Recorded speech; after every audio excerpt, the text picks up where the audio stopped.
আসসালামু আলাইকুম। পুরো 20 ওভার ব্যাট করে 100 পেরোতে পারল না বাংলাদেশ।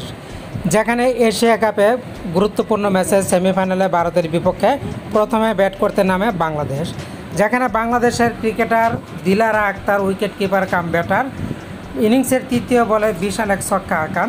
এটাই যেন বাংলাদেশের শেষ পাওয়া। এরপর আর বাংলাদেশের ব্যাটাররা যেন ভারতীয় বোলিং তোপের মুখে দাঁড়াতে পারল না। দিলারা আক্তার একটি ছক্কা মেরে আউট হয়ে গেলেন।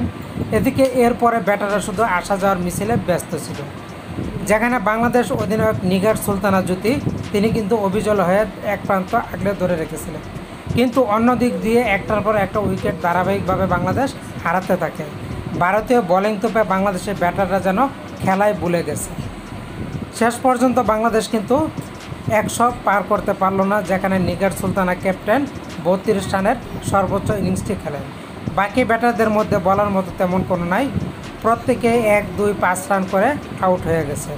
আর এতে করে বাংলাদেশের বিপক্ষে দাপট দেখিয়েছে ভারতীয় নারীরা। টাইগ্রিস নারীদের 20 ওভারে 8 উইকেটে 80 রানে আটকে দিয়েছে। ভারত তাদের কাজটা বলাররা করে দিয়েছে, এখন বাকিটুকু ব্যাটারদের করতে হবে। বাংলাদেশ ভালো সম্ভাবনা জাগিয়েও সেটা ধরে রাখতে পারলো না, মাত্র 80 রান করতে পারলো। এই সামান্য পুঁজি নিয়ে ভারতের মতো বড় দলের সাথে বাংলাদেশ কি লড়াই করতে পারবে এশিয়া কাপে ফাইনালে নাম লেখাতে?